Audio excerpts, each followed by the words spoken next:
7월 28일 의왕우리교회 새벽예배에 함께 하시는 모든 성도님들을 이 시간 환영하고 축복합니다. 이 아침에 우리가 함께 나눌 말씀은 이사야 49장 14절에서 또 50장 3절까지인데 우리가 14절에서 21절까지만 함께 읽도록 하겠습니다. 오직 시온이 이르기를 여호와께서 나를 버리시며 주께서 나를 잊으셨다 하였거니와 여인이 어찌 그 젖먹는 자식을 잊겠으며 자기 태에서 난 아들을 궁휼히 여기지 않겠느냐. 그들은 혹시 잊을지라도 나는 너를 잊지 아니할 것이라.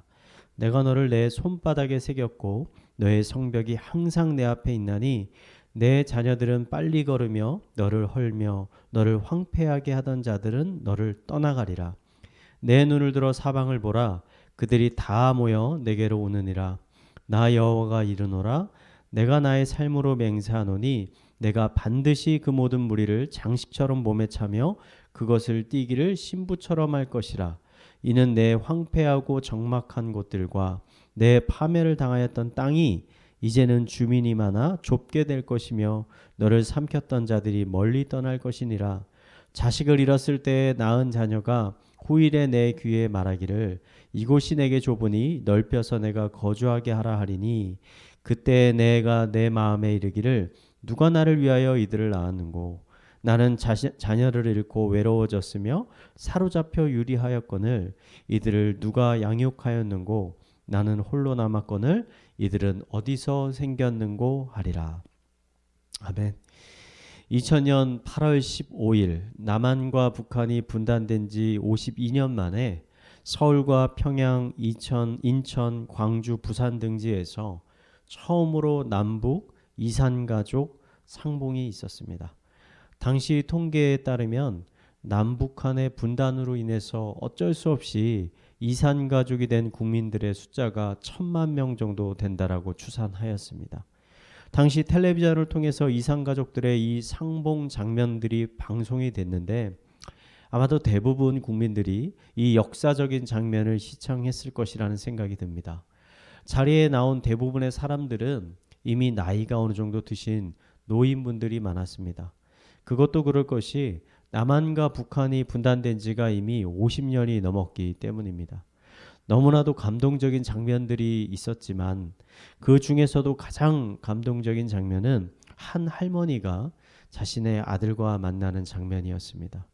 그 할머니는 원래 북한에 살고 있었는데 전쟁을 피해서 자녀들과 함께 남한으로 내려오다가 그만 자신의 아들을 잃어버리고 말았습니다.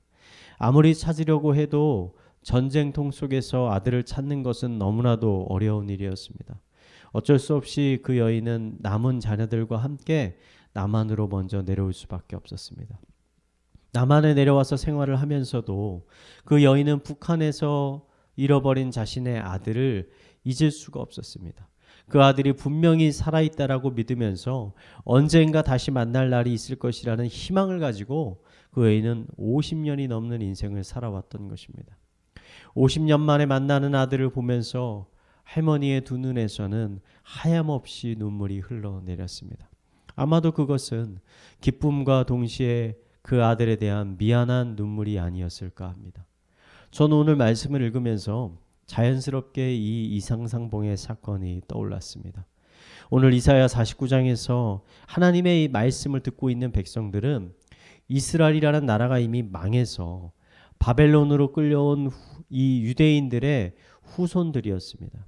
바벨론에서 오랫동안 살아가고 있던 그들은 하나님이 더 이상 자신들을 돌보지 않으시고 자신들을 잊어버리셨다라고 생각하고 있었습니다.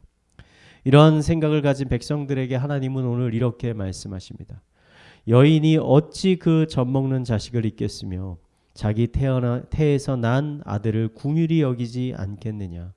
그들은 혹시 잊을지라도 나는 너를 잊지 아니할 것이라. 하나님은 여인이 자신의 자녀를 결코 잊지 않은 것처럼 자신은 결코 이스라엘 백성들을 잊어버리지 않았다라고 말씀하십니다. 잃어버린 아들을 50년 동안 기다렸듯이 하나님 역시 이스라엘 백성을 잊지 않고 기다리고 계셨던 것입니다. 우리도 신앙생활을 하다 보면 이스라엘 백성들과 같은 마음이 그런 생각이 생길 때가 종종 있습니다. 하나님은 내가 이렇게 힘드신데 도대체 어디 계신 건가? 하나님이 정말 나를 사랑하고 계시기는 한 것인가? 나에게 아무런 관심이 없고 혹시 나를 싫어하거나 미워하고 계실 것은 아닐까? 이런 마음이 드실 때 여러분 오늘의 말씀을 꼭 한번 묵상해 보시기 바랍니다. 여인이 어찌 그 젖먹는 자식을 잊겠으며 자기 태에서 난 아들을 궁휼히 여기지 않겠느냐. 그들이 혹시 그 어미를 잊었을지라도 그 어미는 너를 결코 잊지 아니할 것이라. 사람도 자신의 자녀를 사랑하기에 50년이라는 시간이 지나도 그 자녀를 잊지 못하는 법입니다.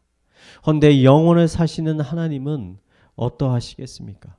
우리를 향한 하나님의 사랑은 영원히 변치 않는 사랑입니다. 부활하신 예수님은 제자들에게 나타나셔서 자신의 못 박혔던 손을 보여주셨습니다.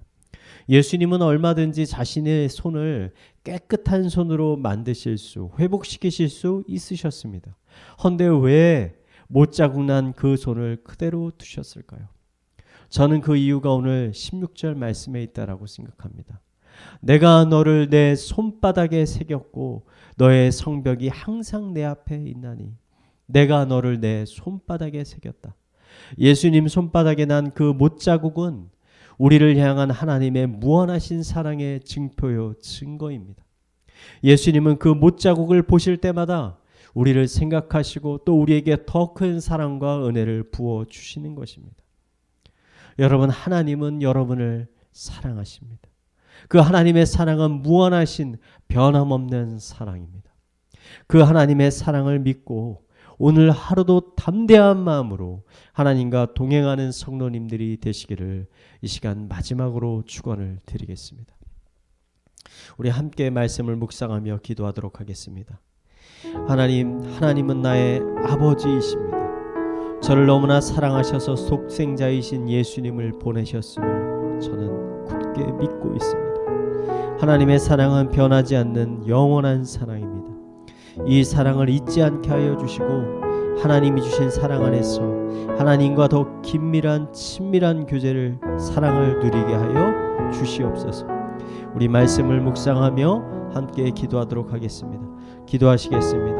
하나님 아버지, 이 아침에 나를 향한 하나님의 그 무한하신 사랑, 변함없는 사랑을 묵상하며 주님 앞에 나아갑니다. 여인이 어떻게 그 젖먹이던 자녀를 잊겠습니까? 그 태에서 나온 자녀를 그 여인이 어떻게 잊을 수가 있겠습니까? 자녀가 잊을 수 있을지라도 그 부모는 자녀를 잊지 못하는 법입니다. 하나님, 나의 아버지 되신 하나님께서 우리를 사랑하심을 이 시간 믿고 주님 앞에 고백하며 나아갑니다. 나를 향한 그 변함없는 사랑을 아버지 우리가 잊지 않도록 하여 주시옵소서. 우리 마음 가운데 그 사랑에 대한 더 굳센 믿음이 더하게 하여 주시옵소서. 어떠한 상황 가운데서도 하나님께서 우리를 사랑하고 계시고 돌보고 계시며 보호하고 계시며 긍휼히 여기신다는 사실을 우리가 잊지 않고 살아갈 수 있도록 인도하여 주시옵소서. 이어서 우리 교회를 위해서 기도하겠습니다. 중고등부 여름 수련회를 위해서 기도합니다. 돌아오는 주부터 중고등부 수련회가 온라인으로 진행이 됩니다. 수련회를 준비하는 최성준 목사님과 교사들에게 성령의 충만함을 부어주셔서 하나님이 주시는 지혜와 능력으로 이 수련회를 잘 준비할 수 있게 하여 주시고 우리 학생들의 마음을 하나님께서 주장하여 주셔서 더 많은 학생들이 수련회에 잘 참여할 수 있게 하여 주시옵소서. 우리 기도 제목을 가지고 함께 기도하도록 하겠습니다. 기도하시겠습니다. 사랑과 은혜가 풍성하신 하나님 아버지, 우리 중고등부 수련회가 곧 시작이 됩니다. 이 코로나의 어려운 상황 가운데서도 아버지 우리가 믿음을 가지고 수련회를 준비하고 있습니다. 우리 최성진 목사님과 교사들 가운데 하나님의 성령의 충만함을 부어주셔서 아버지 사람의 능력이 아닌 하나님이 주시는 능력과 지혜로 이 수련회를 준비할 수 있도록 하여 주시고 우리 성령님 우리 학생들의 마음을 한 사람 한 사람들의 마음을 주장하여 주셔서 아버지 그의 흐트러진 마음들을 하나님께 향하도록 하여 주시고 그들의 진정한 아버지가 하나님이심을 아버지 그들이 깨닫는 아버지 발견할 수 있는 수련회 될 수 있도록 주님께서 인도하여 주시옵소서. 우리 마지막으로 가정과 사회와 그리고 개인의 기도 제목을 가지고 이어서 기도하도록 하겠습니다. 기도하겠습니다. 하나님 아버지, 우리의 가정을 주님께서 인도하여 주시옵소서. 우리의 가정 가운데 하나님의 무한하신 사랑, 충만하신 사랑을 부어 주시옵소서. 우리 가족들 한 사람 한 사람들이 하나님을 나의 구세주, 나의 구원자로 고백하며 오직 하나님만을 의지하며 살아갈 수 있도록 인도하여